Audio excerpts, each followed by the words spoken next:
بسم اللہ الرحمن الرحیم۔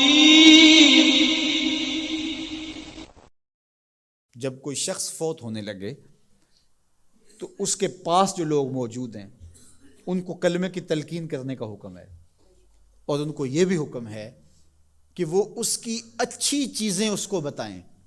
جب کوئی بندہ بوڑھا ہو جائے نا اور وہ بس اب جانے والا ہے اس دنیا سے، تو اس کی زندگی کی برائیاں اس کو یاد نہ دلائیں، اس نے جو اچھے کام زندگی میں کیے اس کو یاد دلائیں، تاکہ اس کے ذہن کی سکرین پر وہ چیزیں آنا شروع ہو جائیں، وہ اللہ سے حسن ظن اور امید کو مضبوط کرنے لگے کہ شکر ہے میرے اللہ نے مجھ سے یہ کام بھی لیا، میں نے مسجد بنائی، میں نے دارالعلوم بنایا، میں نے یتاما و مساکین کی مدد کی، میں نے غرباء کے سر پہ ہاتھ رکھا، میں نے رشتہ داریوں کو نبھایا، میں نے یہ کیا وہ کیا۔ اس کے اچھائی والے کام اس کے سامنے رکھے جائیں تاکہ اللہ سے اس کو امید حسن ظن غالب ہو جائے، کیونکہ اب وہ گناہ تو کر ہی نہیں سکتا، تو اب اس کی امید غالب کی جائے، ایسی باتیں سنائی جائیں۔ میرے حضور نے فرمایا جس شخص کے مرنے کے بعد اس کو 4 گواہ مل گئے اچھائی کے، لوگوں نے کہا یہ بڑا اچھا آدمی تھا، صرف 4 گواہ مل گئے، تو فرمایا کہ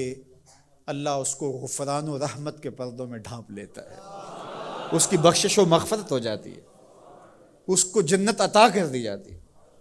حضرت عمر تھے، عرض کی یا رسول اللہ صلی اللہ علیہ وسلم، میرے ماں باپ آپ پہ قربان ہو، اگر کسی کے پاس 4 گواہ نہ ہوں، 3 گواہ ہوں، تو میرے حضور نے فرمایا وہ بھی جنتی۔ حضرت عمر بولے حضور اگر کسی کے پاس 3 بھی نہ ہوئے، 2 ہوئے، میرے حضور نے فرمایا وہ بھی بخشا گیا۔ حضرت عمر کہتے ہیں ایک کے بارے میں نے پوچھا نہیں، حضور نے بتایا نہیں، اگر پوچھ لیتے تو شاید حضور بتا دیتے کہ ایک والے کا بھی کام بن گیا۔ تو یار جس کو صرف 2 گواہ مل گئے مرنے کے بعد، لوگوں نے کہا بندہ بڑا نیک تھا، نمازی تھا، ظلم نہیں کرتا تھا، زیادتی نہیں کرتا تھا، صرف 2 گواہ مل گئے، اس کی بخشش۔ لیکن وہاں کچہریوں والے گواہ نہیں چلیں گے، گواہ سچے ہوں گے، اللہ کے ہاں جھوٹے گواہ وہ چاہے 2 ہی مل گئے، 50 سال 60 سال 70 سال کی زندگی میں 2 گواہ اچھے مل گئے اس کی اچھائی کے، وہ جنتی ہے۔ اللہ اکبر۔ اور کئی ایسے لوگ ہوتے ہیں جن بیچاروں کو گواہ ہی نہیں ملتا، جو کسی وجہ سے گواہی دے بھی رہے ہوتے ہیں، وہ بھی کہتے ہیں چلو ساڑھے نال تے چنگا ہی سی۔ اس کا مطلب ہے کہ سب کے ساتھ اس کا رویہ اچھا نہیں تھا، ساڑھے نال تو ویسے کدی نہیں سکی تھی، تو اس کا کیا مطلب ہوا کہ یہ بندہ ضرر کا منبع تھا، یہ شر کا منبع تھا، تو اس کی شر سے ہم بچ گئے بس۔ تو ایسا نہ ہو کہ تمہارے بعد لوگ گواہی بھی اگر دینا چاہیں تو لفظ تراشنے لگیں کہ اگر میں نے اچھا کہہ دیا تو سارے لوگ میری جانب دیکھیں گے کیا کہہ رہے ہو۔ ایسی گواہی پیدا کرو لوگ دل سے کہیں یار زمانے میں ایسا دیکھا ہی نہیں تھا۔ اپنی اچھی گواہیاں پیدا کر کے جاؤ، چاہے 2 ہی پیدا ہو جائیں، اچھی گواہیاں پیدا کر کے جاؤ۔ اللہ اکبر۔ تو دونوں چیزوں کو برابر رکھا جائے، امید کا چراغ بھی روشن ہو اور دوسری جانب جو ہے وہ خوف اور خشیت، اس کا چراغ بھی بجھنے نہ پائے۔ مایوسی بھی انسان کو کفر تک پہنچ جاتی ہے۔ جب کسی کو پتا ہو کہ اب رخصت ہی نہیں ہے، معافی نہیں ہے، تو وہ جس نے 99 قتل کیے تھے، جب اسے پتا چلا کہ جہنم میں جاؤں گا ہی، تو اس نے کہا پھر 99 کیا 100 کیا؟ جس کو سزائے موت ہو جاتی ہے اس کی پھر نگرانی کی جاتی ہے، اس کو پتا ہے میں تو مرنا ہی مرنا ہے، 1 مار کے بھی مروں یا 10 مار کے بھی مروں ایک ہی بات ہے۔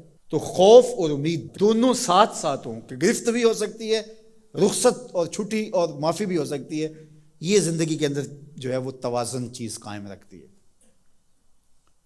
شفاعت کی امید حضور علیہ السلام سے، اور حضور کی ناراضگی کا ڈر بھی۔